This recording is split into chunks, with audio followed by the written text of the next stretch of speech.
warahmatullahi wabarakatuh. Bismillahirrahmanirrahim. Alhamdulillahirabbil alamin. Nahmaduhu wa nasta'inuhu wa nastaghfiruh. Wa na'udzu billahi min shururi anfusina wa min sayyiati a'malina.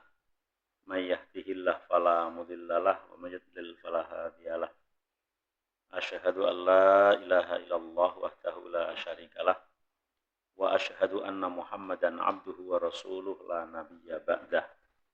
Allahumma shalli wa sallim wa barik ala nabiyyina wa rasulina wa habibina wa syafi'ina wa maulana Muhammadin sallallahu alaihi wa alihi wasallam wa ala alihi wa azwajihi wa dzurriyyatihi wa man tabi'ahum ila yaumil qiyamah. Qala Allah ta'ala fi kitabihil karim, a'udzu billahi minasyaitonir rajim. Ya ayyuhalladzina amanu ittaqullaha haqqa tuqatih wa la tamutunna illa wa antum muslimun. Ya ayyuhan nasu taqu rabbakumul ladzi khalaqakum min nafsin wahidah wa khalaqa minha zawjaha wa bassa minhuma rijalan katsiran wa nisaa'a wattaqullaha alladzi tasaaluna bihi wal arham innallaha kana 'alaikum raqiba.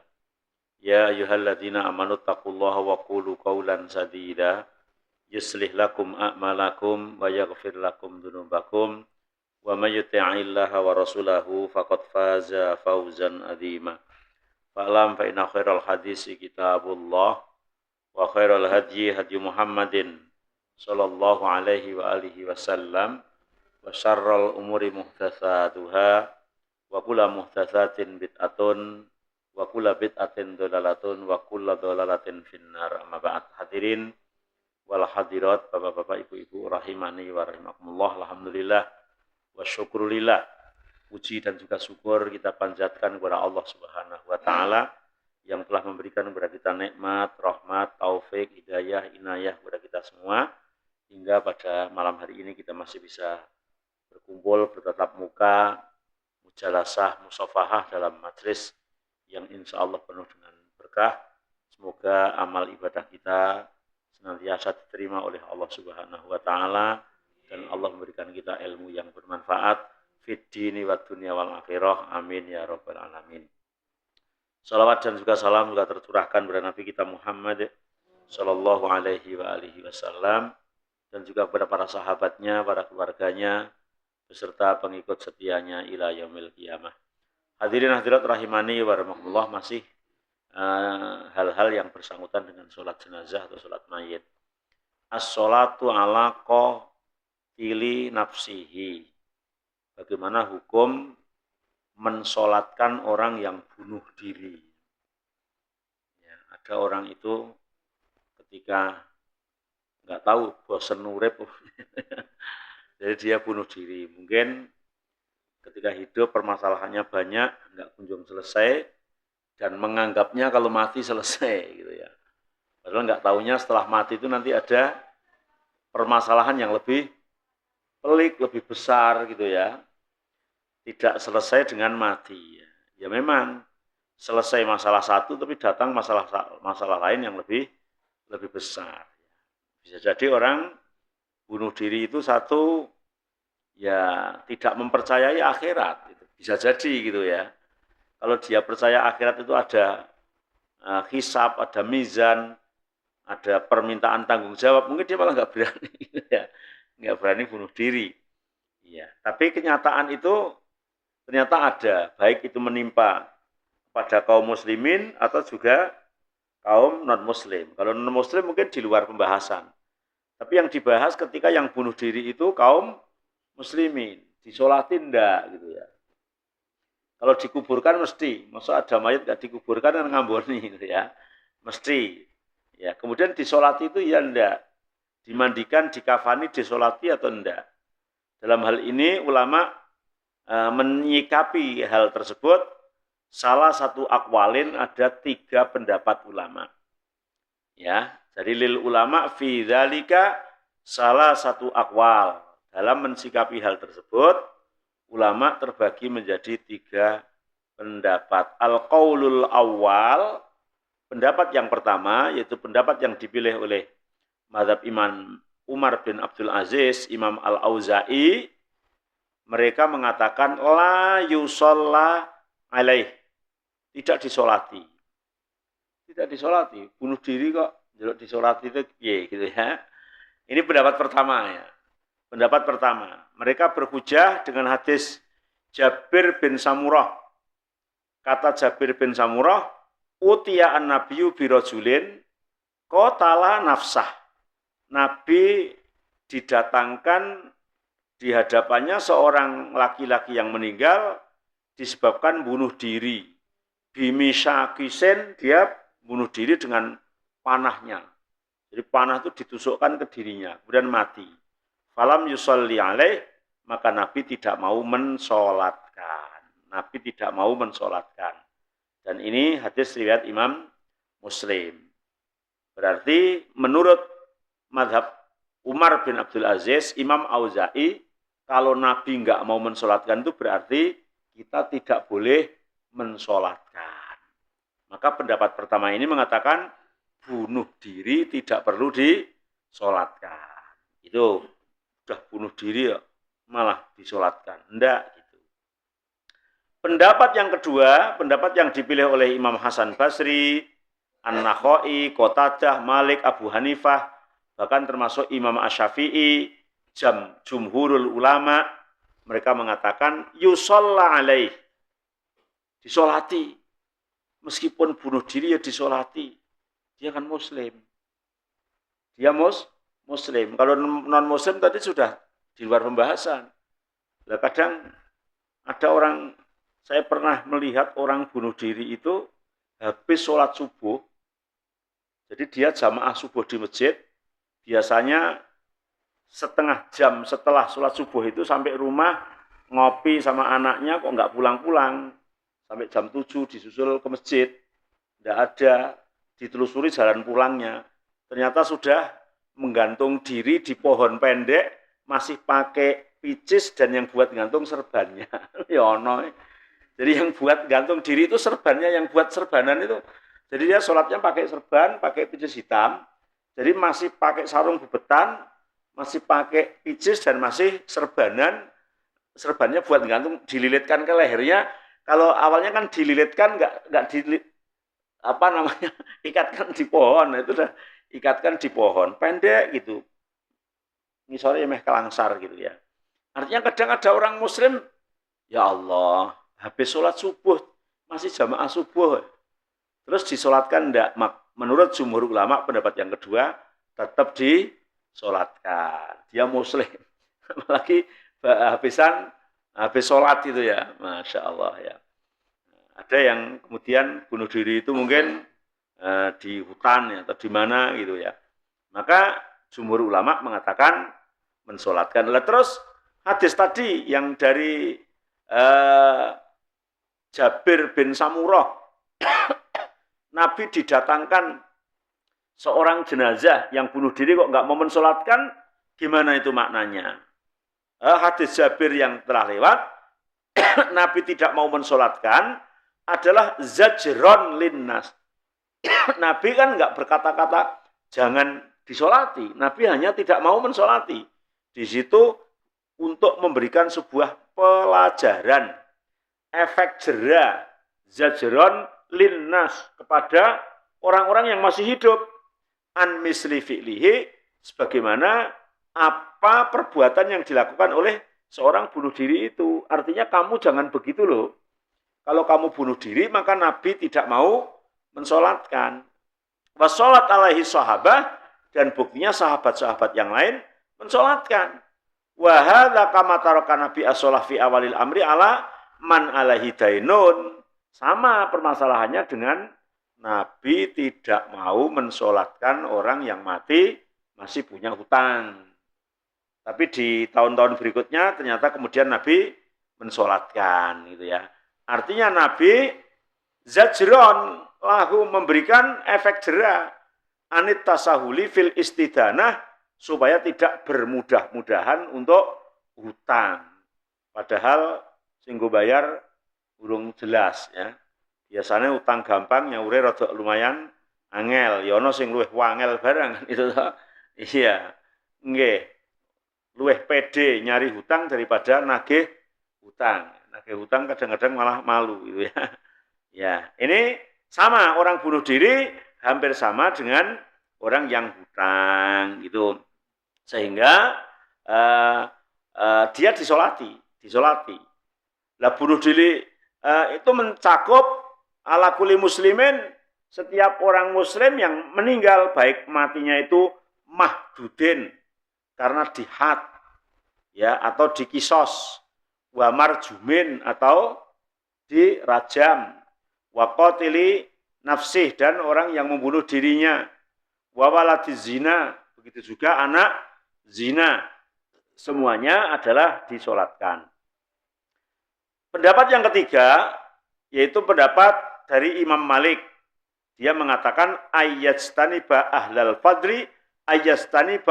fadri wassolahi as-sholatu alaih. As-sholata alaih. Orang-orang pemuka agama, orang-orang solih, orang-orang yang terpandang sebaiknya tidak mensolatkan. Jadi misalnya ada orang bunuh diri gitu terus malah dipanggil ke ustadz barang sing rodok terkenal gen misalnya harapannya gen doanya lebih dikabulkan, kemudian agar diampuni oleh Allah, itu justru tidak tepat gitu ya. Justru orang-orang yang terkemuka meskipun ada lebih baik untuk tidak mensolatkan supaya orang-orang itu jerih atau takut untuk tidak melakukan sebagaimana apa yang jenazah itu melakukan ketika masih hidup. Wal adhar, bahkan termasuk pendapat ketiga ini adalah pendapat yang kuat, termasuk yang dipilih oleh Syekhul Islam Ibnu Taimiyah. Fayajuzu li umumin nas ayyusallu alaih. Ya, diperbolehkan untuk orang-orang pada mensolatkan. Wa amma a'immatud-din alladzina yaqtadi bihim fa idza taraku shalah alaihi zajran li ghairihi iktadaan binabi fa hadza haqqun. Ketika pemuka agama, orang yang terkemuka, orang yang punya pengaruh justru tidak mensolatkan, meniru, mengikuti perbuatan Rasulullah, maka hal itu adalah diperbolehkan. Jadi tetap disolatkan, tapi orang pemuka agama, orang yang terkemuka, terpandang, sebaiknya tidak mensolatkan dalam rangka untuk memberikan pelajaran pada orang lain supaya jangan bunuh diri. Apapun permasalahannya, pasti ada solusinya. Ya, pasti ada solusinya. Karena bunuh diri itu hukumnya dosa besar karena dia membunuh orang muslim meskipun muslimnya adalah dirinya ya. Jadi membunuh orang muslim itu dosa besar meskipun orang muslim itu orang lain atau orang muslim itu dirinya sendiri. Kemudian hal yusalla ala syahidil ma'rakah, apakah orang mati syahid di medan perang itu disolatkan? Apakah orang mati syahid di medan perang itu disolatkan? Orang yang perang, kemudian tertembak, terkena panah, tertusuk, terkena rudal sekarang ya, kemudian meninggal, apakah wajib disolatkan? Apakah tidak? Ikhtalafal ulama fi dzalika ala salasati aqwal.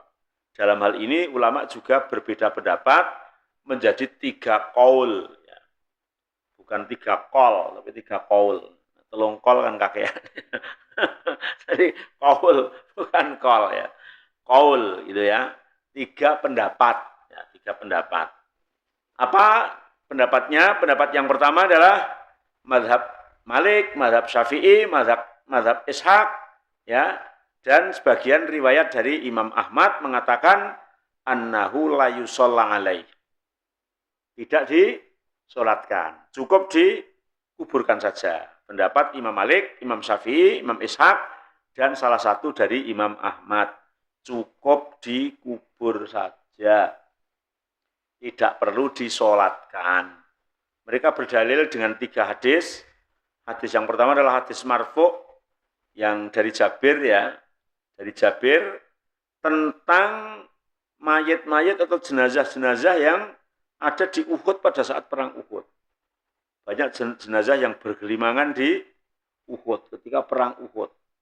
Karena perang Uhud itu nyaris kalah sehingga jenazah kaum muslim itu banyak. Wa amara bidafnihim fi dimaihim walam yughsalu walam yusalli alaih. Dan Nabi memerintahkan untuk mengubur bersama pakaian dan darah-darah mereka. Bahkan tidak dimandikan dan tidak disolatkan. Ya, ini jenazah Uhud oleh Nabi diperintahkan kuburkan gitu aja.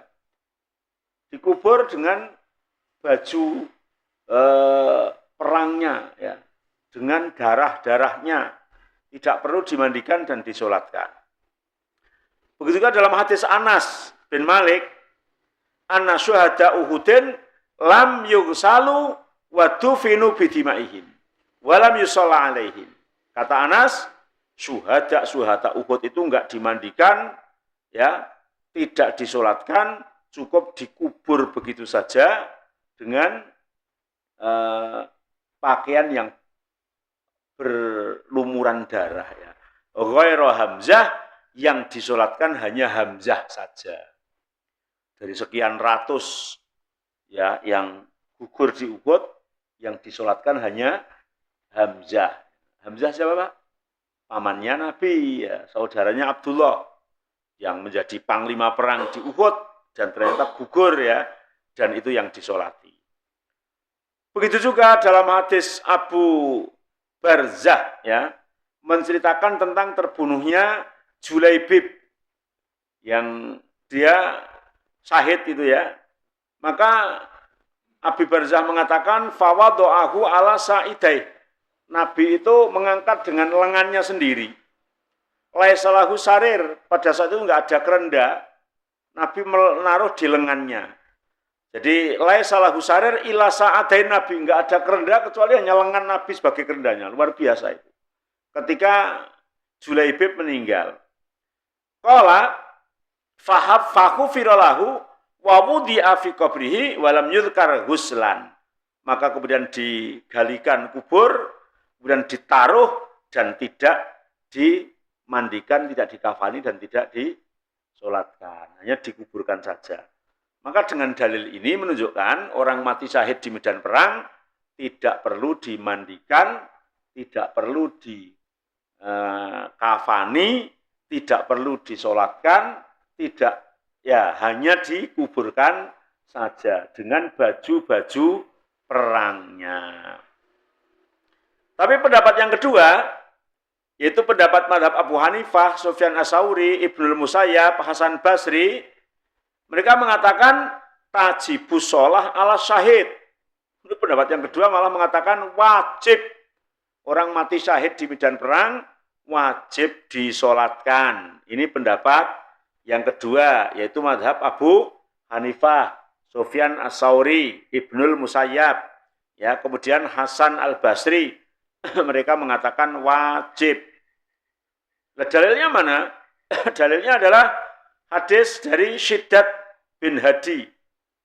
Ada seseorang yang datang ke Rasulullah SAW minal A'rab.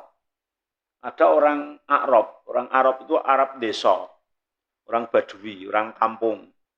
Ternyata setiap negara itu pasti ada pelosoknya, ada orang kampungnya. Mungkin kecuali negara-negara yang sempit itu, ya, negara yang kecil kayak Singapura itu mesti nggak ada pelosoknya mungkin itu, ya.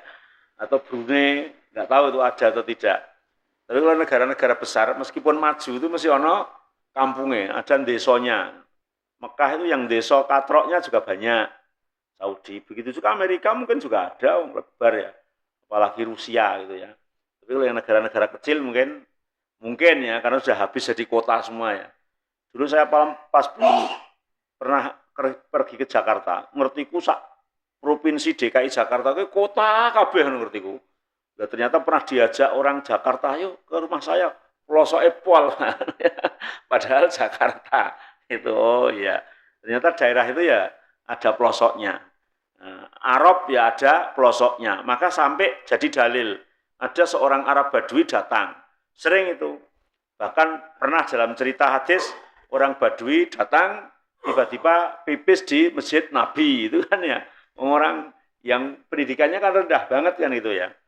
Lalu ada orang Badui datang, orang Arab kampung datang kepada Nabi, fa'amana bihi, kemudian beriman. Setelah beriman, wa'at ba'ahu, ya, kemudian mengikuti Nabi, mengikuti perang. Falabisu qalilan, tsumma nahadhu fi qitalil aduwi. Ikut perang, loh. Mungkin kendel, wong Badui itu kendel yang orang duwe strategi. Jadi melu perang Nabi ke maju sedelok terus kerang panas terus mati. Iya, mungkin kan ya urun kendele kan itu lah. Tapi nggak punya strategi ya kayak stor nyawa kan itu ya. Nah, iya. Jadi fa'ata bi anabiyyu yuhmalu qad asabahu sahmun haitsu asyar. Kemudian dibawa ke hadapan Nabi dengan luka-lukanya panah itu dan Nabi bertanya, "Ahuhu?"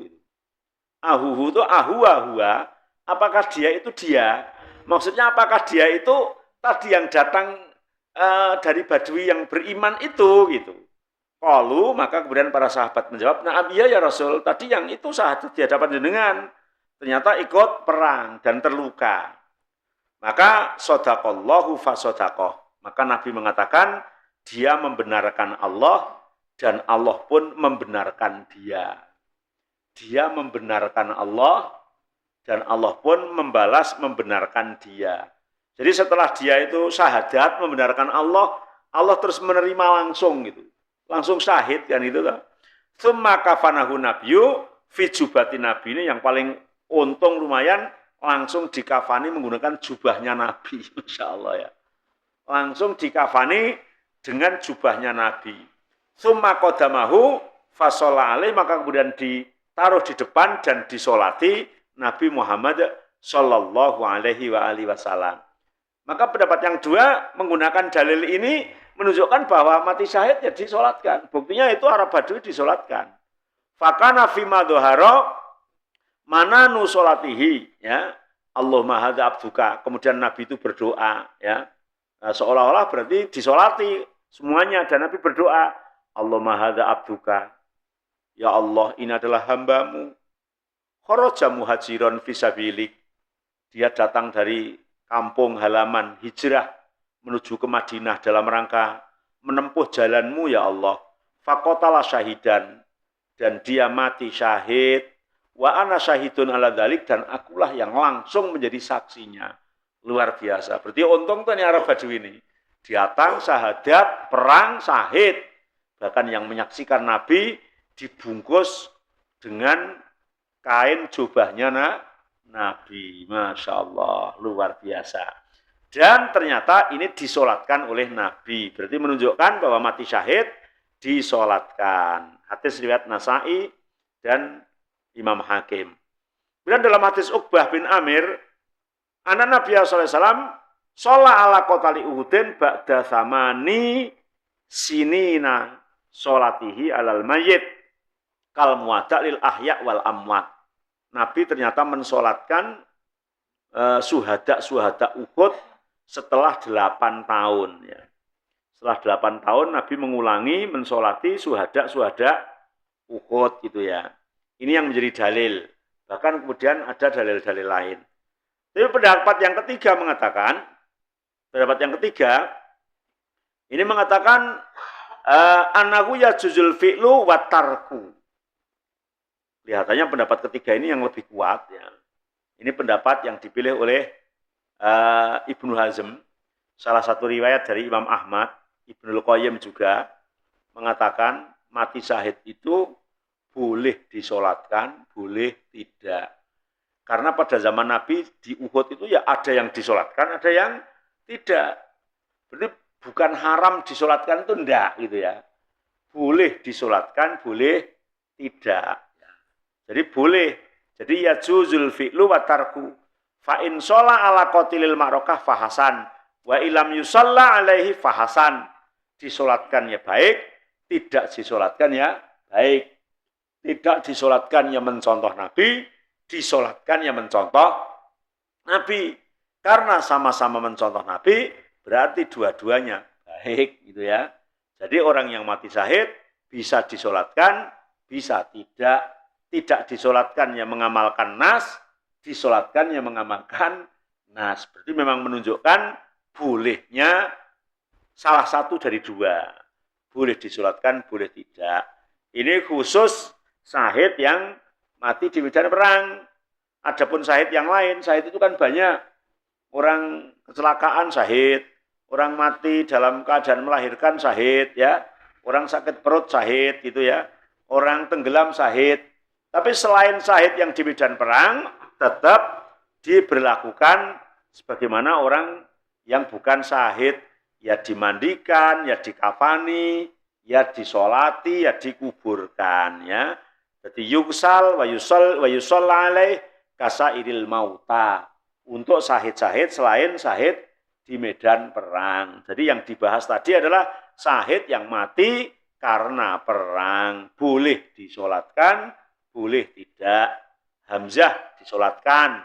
Ada beberapa orang yang disolatkan, tapi ada banyak orang yang tidak disolatkan. Menunjukkan boleh disolatkan, boleh tidak. Sekarang sampai bab sholat ghaib. As-sholatu alal ghaib. Bagaimana toh hukum sholat ghaib? Kalau diterjemah ke kita menjadi sholat gaib gitu ya. Jadi sholat tapi mayatnya tidak ada di depan kita. Mungkin mayatnya jauh ya, atau mayatnya di mana. Bahkan sampai orang yang baru pertama kali ke Masjid Nabawi Madinah atau ke Masjidil Haram Mekah, karena nggak lihat mayatnya ya, mesti yang gerabe sholat itu as-sholatu alal amwat itu ya, as-sholatu alal mayyit itu terus sholat mayit. Mereka meyakini itu loh, di Mekah saja sholat ghaib. Padahal di Mekah dan Madinah itu bukan sholat ghaib, mayitnya ada itu, mayitnya ada. Ya, hanya kalau mau menunjukkan dari sini kan nggak bisa toh Pak. Ya, nanti tak ditunjukkan lewat YouTube gitu ya. Jadi kalau yang di Masjid Nabawi itu mayitnya itu berada di belakang pengimaman. Kalau jenengan masuk lewat Babu Salam, ingin ziarah kuburnya Nabi, itu sebelum itu, ya kalau sebelah kiri itu kan Rodhoh, maju dikit, kubur Nabi, Abu Bakar, terus Umar. Dan itu sebelah kanannya itu di situ ruangan mayit itu. Dan kalau mau lihat mayit banyak ya masuk situ itu. ya, itu mayitnya banyak di situ. Ya, itu kalau di Madinah.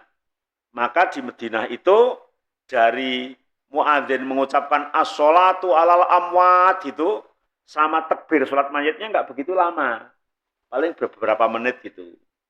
Tapi kalau di Masjidil Haram itu tempat mayitnya itu kalau jenengan sebagai andalan orang Indonesia WC 3 masuk di pintu yang lurusnya WC 3 tapi di lantai 2 atau di lantai bukan lantai dasar ya, lantai 1 yang bukan dasar.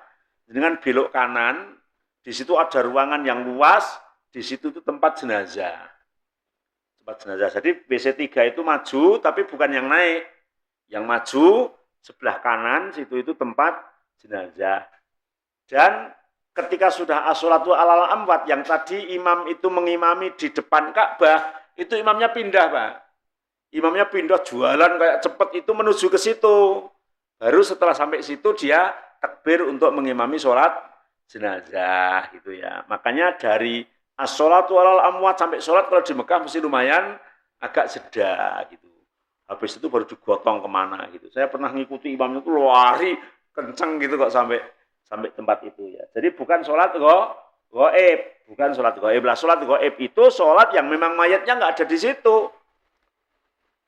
Misalnya mayatnya ada di Hong Kong sana ya, atau orang yang mati umroh dikubur di sana, jenengan nyolati dari sini, namanya sholat ghaib gitu. Itu gimana sholat ghaib itu?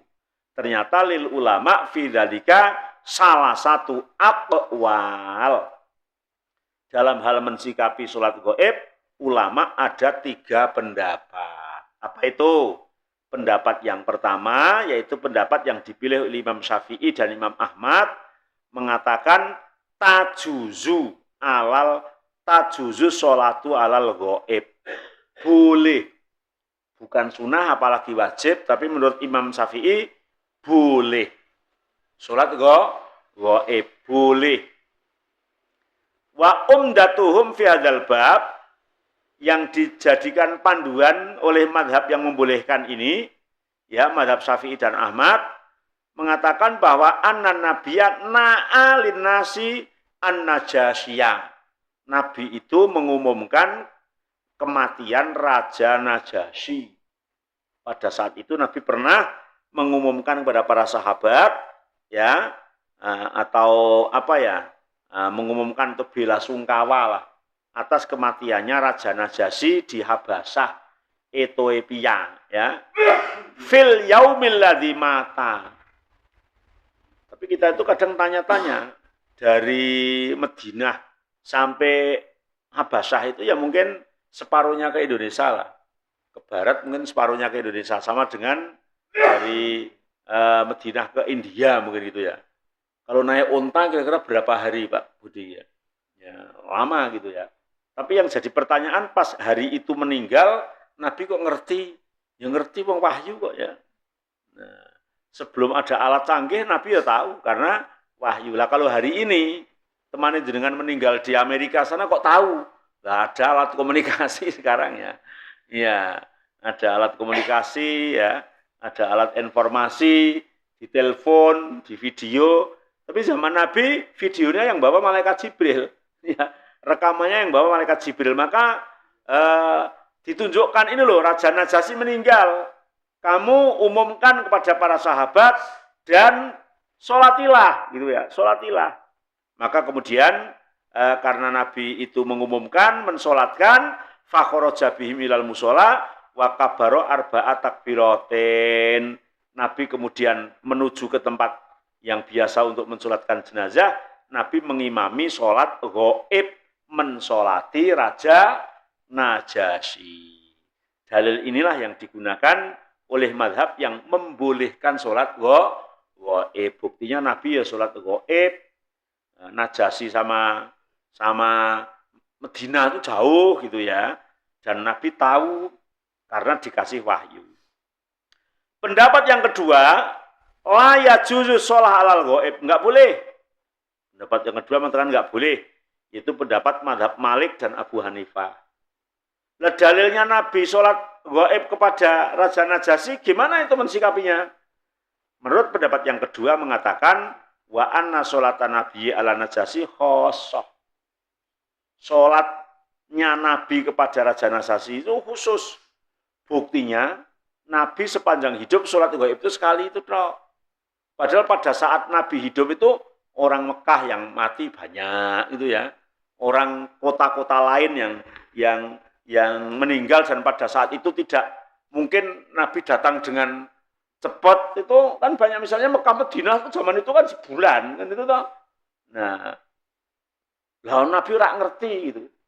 Mau ngadoh ya kalau Raja Najasyi dikabari sama Jibril, mungkin yang di Mekah ya dikabari sama Jibril kan itu ya. Nah, berarti karena yang lain tidak dikabari itu menunjukkan hanya khusus itu saja. Ini mazhab Malik dan mazhab Abu Hanifah. Tapi kemudian pendapat yang ketiga mengatakan fihi tafsil. Pendapat yang ketiga itu ditafsil. Tidak mutlak mengatakan boleh, tidak mutlak mengatakan tidak boleh. Nah, terus gimana? Tajuzu sholah alal ghaib alladzi mata fi ardim lam yusolla alaihi fiha ahadun. Yang diperbolehkan bahkan disyariatkan sholat ghaib itu adalah ketika ada orang yang meninggal di tempat lain, ternyata di sana belum ada yang mensolati sama sekali. Misal, kita punya saudara, punya teman, atau orang yang kita kenal meninggal di negeri kafir dan belum ada yang mensolati.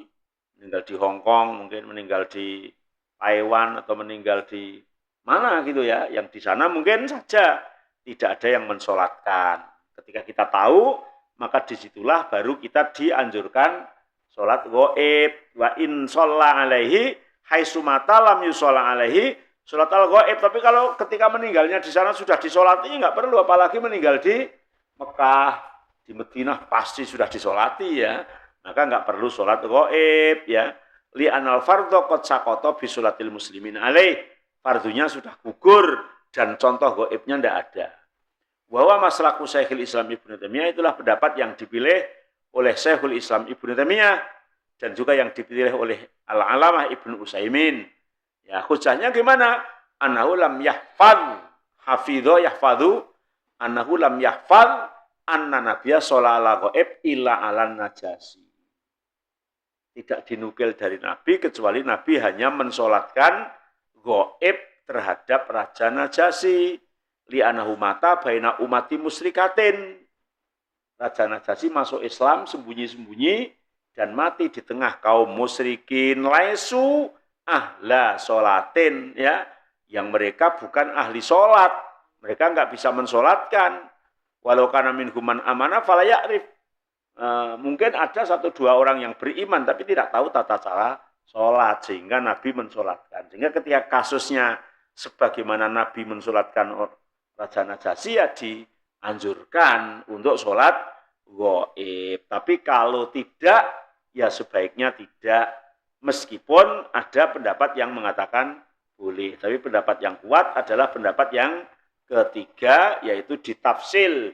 Karena Raja Najasyi disulatkan itu di sana belum ada yang mensulatkan.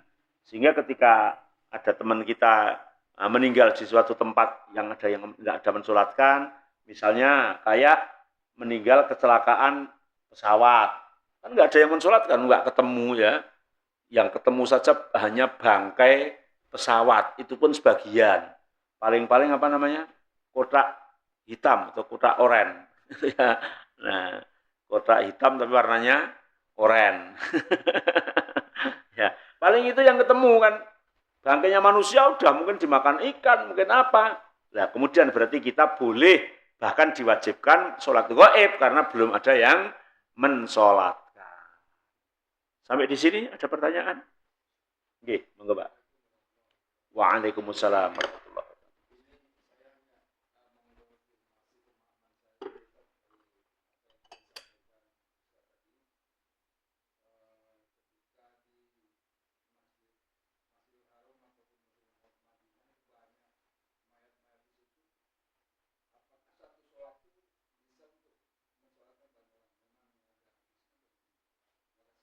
Masya Allah, luar biasa.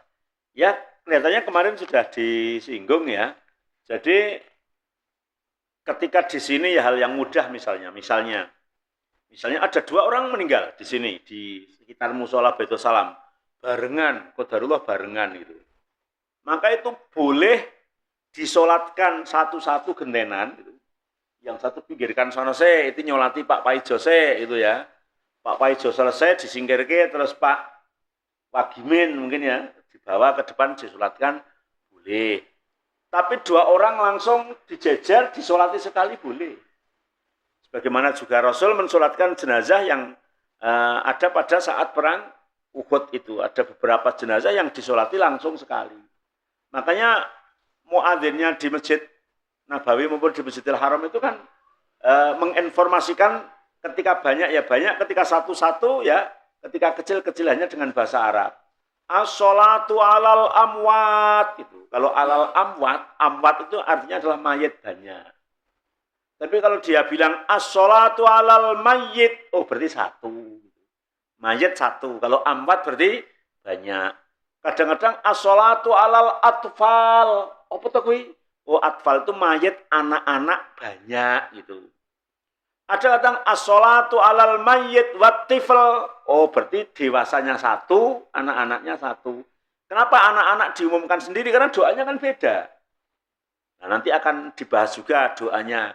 Doanya mensolati mayit anak-anak itu kan yang didoakan orang tuanya. Allahumma gfir li walidayhi. Ya Allah semoga engkau mengampuni dosa orang tuanya. Anak-anaknya kan nggak punya dosa. Ya, iya. Lah mensolati anak-anak Allah maghfir lahu warhamhu ya salah gitu ya.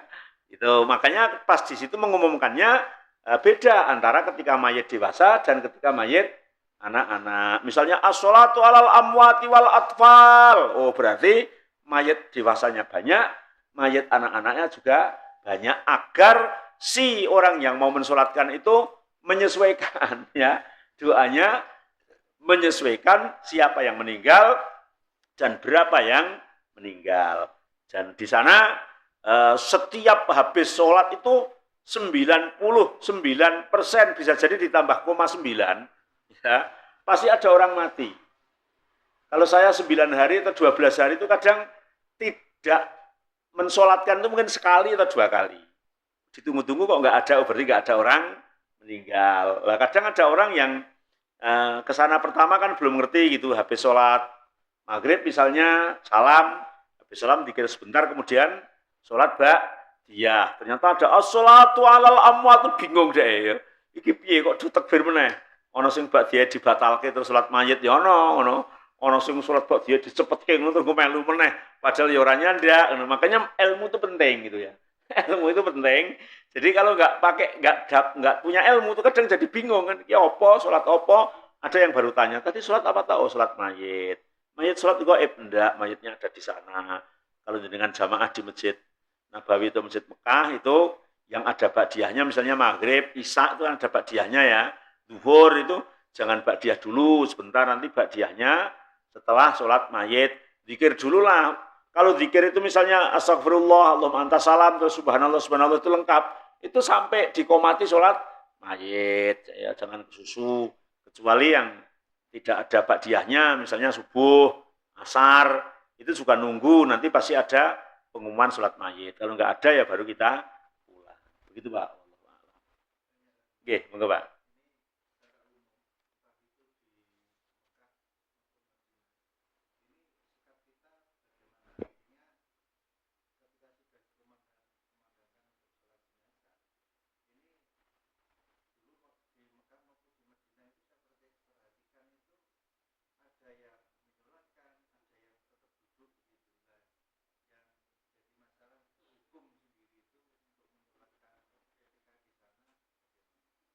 Insya Allah.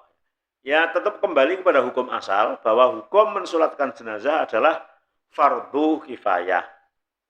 Tapi yang perlu dicatat, fardu kifayah itu di atas sunat muakkad, gitu loh. Itu yang kadang tidak ditanam.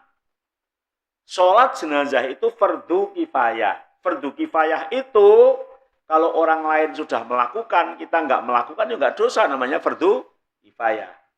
Kalau sunat muakkad, ambok satu kampung nggak melaksanakan semuanya nggak dosa, namanya sholat muakkad. Artinya fardu kifayah itu lebih utama daripada sunat muakkad, di atasnya sunat muakkad. Kalau sunat muakkad saja kita serius, sunat muakkad saja kita melakukan dengan semangat, maka untuk fardu kifayah pahalanya lebih besar. Orang yang mensolatkan jenazah mendapatkan pahala 1 kirot.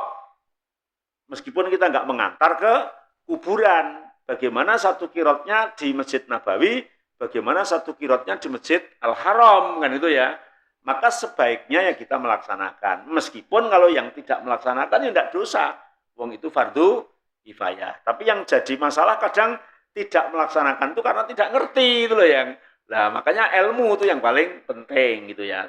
Ini ngopo terus piye, terus nah itu karena tidak tahu. Nah, sehingga harus belajar agar tahu, karena orang yang tahu ilmu itulah yang akan melaksanakan amal dengan baik. Begitu Pak. Ada lagi? Belakang? Luar?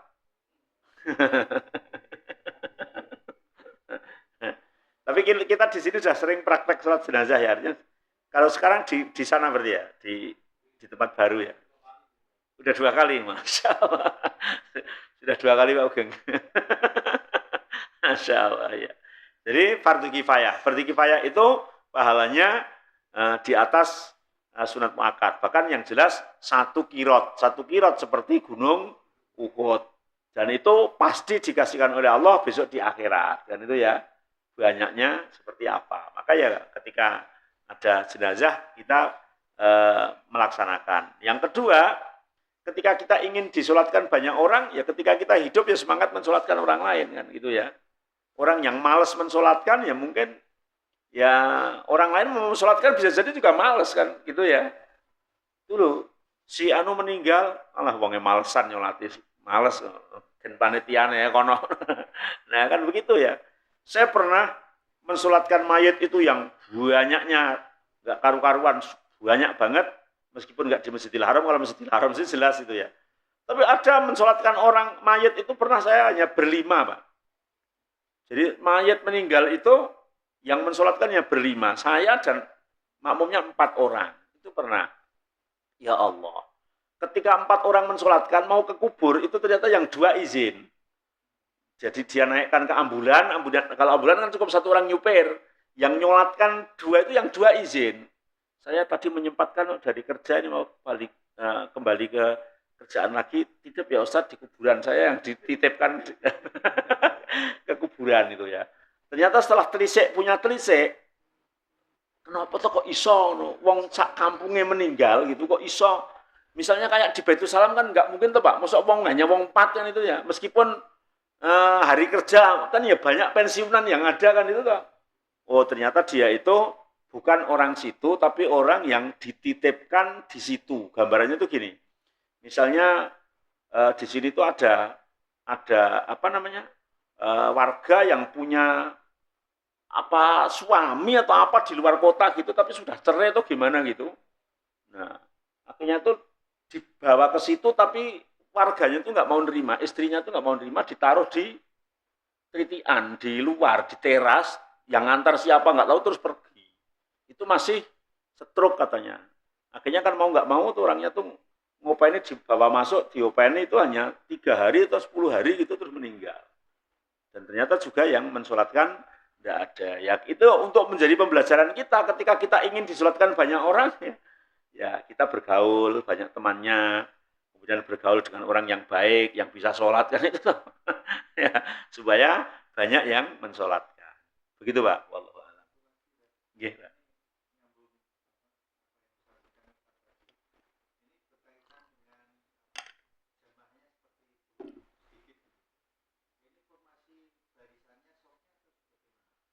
Kalau bisa dibuat 3 sop, 3 sop. Tapi kalau orang 4 itu kan 3 sopnya terus gimana ya? Tetap 1 sop itu.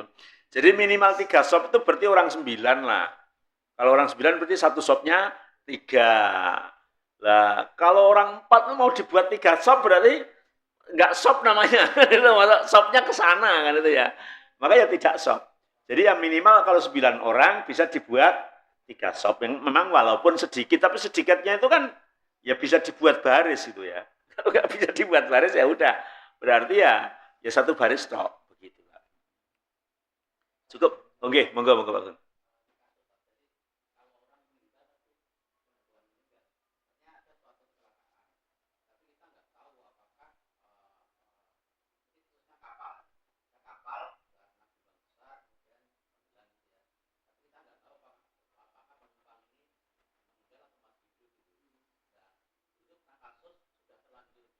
Sholati? Dan masih hidup. Oh, Masya Allah. Ya, ya, ya. Ya sebetulnya kalau hari ini mungkin kan ada apa namanya, ada penanganan itu kan penanganan yang ya tim SAR mungkin ya. Jadi kadang kan ada pengumuman pencarian jenazah sudah ditutup gitu ya dan dinyatakan hilang. Lah mungkin kalau seperti itu kita boleh mensolatkan. Meskipun mungkin ya suatu saat akan terjadi seperti itu ya, nggak mengapa gitu ya. Tapi kan keputusan salah satu dari yang memegang untuk menetapkan itu kan sudah ada ya. Tim SAR ya kalau sekarang ya biasanya kan gitu toh. Ini pencarian sudah 3 hari dan menurut penelitian itu ini sudah tidak mungkin ketemu kan itu ya. Maka pencarian ditutup. Lah sejak itu berarti kita sudah boleh melaksanakan sholat gaib. Ternyata nanti kok ketemu lagi ya. Bejone wong iku sik urip kan itu. Begitu ya. Jadi ya tidak kita yang memutuskan sendiri, tapi yang memutuskan berarti tim yang memang mempunyai keahlian, otoritas ke situ. Begitu Pak, wallahu a'lam. Ya, cukup sampai di sini. Subhanakallahumma wa bihamdik, asyhadu an la ilaha illa anta astaghfiruka wa atubu ilaik. Wassalamualaikum warahmatullahi wabarakatuh.